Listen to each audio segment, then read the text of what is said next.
ನಮಸ್ಕಾರ. ಇದು ರೇಡಿಯೋ ಅಕ್ಷರ, ಮೌನಕ್ಕೂ ಮಾತು ನೀಡುವ ಒಂದು ಸಣ್ಣ ಪ್ರಯತ್ನ. ನಾನು ನಿಮ್ಮ ಆರ್ಜೆ ಅಕ್ಷರ. ಹೇಗಿದ್ದೀರಾ? ಬೆಳಗಿನಿಂದ ಸಂಜೆವರೆಗೂ ಕೆಲಸದ ಸುಸ್ತು, ಓಡಾಟ, ಜವಾಬ್ದಾರಿಗಳು. ಸಾಕಪ್ಪ ಈ ಲೈಫ್ ಅಂತ ರಾತ್ರಿ ಬೆಡ್ ಮೇಲೆ ಬಂದು ಮಲಗ್ತೀವಿ. ನಮ್ಮ ದೇಹಕ್ಕೆ ವಿಪರೀತ ಸುಸ್ತಾಗಿರುತ್ತೆ, ಕಣ್ಣು ಮುಚ್ಕೊಳ್ತಾ ಇರುತ್ತೆ. ಆದ್ರೆ ಕಣ್ಣು ಮುಚ್ಚಿದ ತಕ್ಷಣ ನಿದ್ದೆ ಬರುತ್ತಾ? ಖಂಡಿತ ಇಲ್ಲ. ಬದಲಾಗಿ ನಮ್ಮ ಮೆದುಳಿನಲ್ಲಿ ಒಂದು ದೊಡ್ಡ ಸಿನಿಮಾನೇ ಶುರುವಾಗ್ಬಿಡುತ್ತೆ ಅಲ್ವಾ? ನಮ್ಮ ಮೆದುಳು ಒಂಥರ 100 ಟ್ಯಾಬ್ ಓಪನ್ ಆಗಿರೋ ಬ್ರೌಸರ್ ಇದ್ದ ಹಾಗೆ. ಒಂದು ಯೋಚನೆ ಮುಗಿಯೋದ್ರೊಳಗೆ ಇನ್ನೊಂದು ಶುರುವಾಗುತ್ತೆ. ಬೆಳಿಗ್ಗೆ ಆಫೀಸ್ನಲ್ಲಿ ಅಥವಾ ಕಾಲೇಜಿನಲ್ಲಿ ಯಾರೂ ಏನೋ ಅಂದಿರ್ತಾರೆ. ಅವರು ಯಾಕೆ ಹಾಗೆ ಹೇಳಿದ್ರು? ಅವರ ಮಾತಿನ ಅರ್ಥ ಏನಾಗಿರಬಹುದು ಅಂತ ಶುರುವಾಗುತ್ತೆ.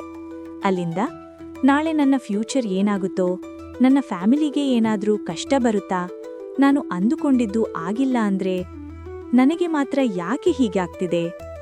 ಹೀಗೆ ನೂರಾರು ವಾಟ್ ಇಫ್ಗಳು ನಮ್ಮನ್ನ ಕಾಡೋಕೆ ಶುರು ಮಾಡುತ್ತವೆ.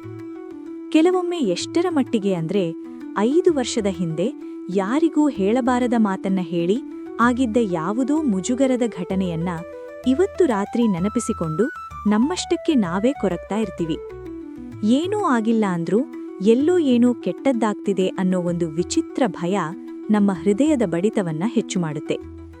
ದೇಹ ಒಂದೇ ಕಡೆ ಮಲಗಿದ್ರೂ ಮನಸ್ಸು ಮಾತ್ರ 100 ಕಿಲೋಮೀಟರ್ ಓಡಿ ಸುಸ್ತಾಗಿರುತ್ತೆ. ಆದ್ರೆ ಒಂದು ನಿಜ ಹೇಳ, ನಮ್ಮ ಮೆದುಳು ನಮಗೆ ಅತಿ ಹೆಚ್ಚು ಇಷ್ಟವಾದವರನ್ನ, ನಮ್ಮ ಭವಿಷ್ಯವನ್ನ ಪ್ರೊಟೆಕ್ಟ್ ಮಾಡೋಕೆ ಟ್ರೈ ಮಾಡುತ್ತೆ ಅಷ್ಟೇ. ಅದಕ್ಕೆ ನಮ್ಮ ಮೇಲೆ ಅತಿಯಾದ ಕಾಳಜಿ. ಆದ್ರೆ ಆ ಪ್ರಯತ್ನದಲ್ಲಿ ಅದು ತಾನೇ ಕಥೆ ಕಟ್ಟಿ, ತಾನೇ ಡೈರೆಕ್ಷನ್ ಮಾಡಿ ನಮಗೆ ಸುಳ್ಳು ಭ್ರಮೆಗಳನ್ನ ತೋರಿಸುತ್ತೆ. ಯಾವುದೋ ನಡೆಯದ ಘಟನೆಗೆ ನಾವೇ ಕಲ್ಪನೆ ಮಾಡಿಕೊಂಡು ಅಳುವ ಹಾಗೆ ಮಾಡುತ್ತೆ.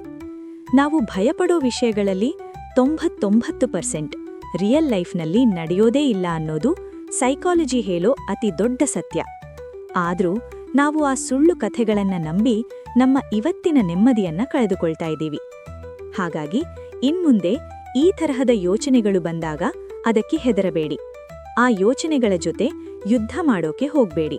ಅದನ್ನ ಕಂಟ್ರೋಲ್ ಮಾಡೋಕೆ ಹೋದಷ್ಟು ಅದು ಜಾಸ್ತಿ ಆಗತ್ತೆ. ಬದಲಾಗಿ ಆಕಾಶದಲ್ಲಿ ಬಂದು ಹೋಗೋ ಕಪ್ಪು ಮೋಡಗಳ ತರಹ ಆ ಯೋಚನೆಗಳನ್ನ ಸುಮ್ಮನೆ ಗಮನಿಸಿ ಕಳಿಸಿಬಿಡಿ. ಯಾಕಂದ್ರೆ ನಿನ್ನೆ ಮುಗಿದು ಹೋಗಿದೆ, ಅದನ್ನ ಬದಲಾಯಿಸಲು ಸಾಧ್ಯವಿಲ್ಲ. ನಾಳೆ ಇನ್ನೂ ಬಂದಿಲ್ಲ, ಅದು ಯಾರಿಗೂ ಗೊತ್ತಿಲ್ಲ. ನಮ್ಮ ಕೈಯಲ್ಲಿರೋದು ಕೇವಲ ಈ ಕ್ಷಣ ಮಾತ್ರ. ಈ ಕ್ಷಣದಲ್ಲಿ ನೀವು ಸೇಫ್ ಆಗಿದ್ದೀರಾ, ಎಲ್ಲವೂ ಚೆನ್ನಾಗಿದೆ ಅಂತ ನಿಮ್ಮ ಮನಸ್ಸಿಗೆ ನೀವೇ ಹೇಳಿಕೊಳ್ಳಿ. ನಿಮಗೂ ರಾತ್ರಿ ಹೊತ್ತು ಈ ತರಹ ಓವರ್ ಥಿಂಕಿಂಗ್ ಮಾಡೋ ಅಭ್ಯಾಸ ಇದೆಯಾ? ಹಾಗಾದ್ರೆ ಕಮೆಂಟ್ ಮಾಡಿ. ನಿಮ್ಮ ಮನಸ್ಸಿನ ಭಾರವನ್ನ ಅಲ್ಲಿಯೇ ಇಳಿಸಿಬಿಡಿ. ನಾನು ಖಂಡಿತ ಓದುವೆ. ಈಗ ಆ ಸುಳ್ಳು ಕಥೆಗಳನ್ನೆಲ್ಲ ಪಕ್ಕಕ್ಕಿಟ್ಟು ಕಣ್ಣು ಮುಚ್ಚಿ ಒಂದು ದೀರ್ಘವಾದ ಉಸಿರು ತೆಗೆದುಕೊಂಡು ಆರಾಮಾಗಿ ನಿದ್ದೆ ಮಾಡಿ. ನಾಳೆಯ ಸೂರ್ಯ ನಿಮಗಾಗಿಯೇ ಹೊಸ ಬೆಳಕನ್ನ ತರುತ್ತಾನೆ. ಕೇಳ್ತಾ ಇರಿ ರೇಡಿಯೋ ಅಕ್ಷರ.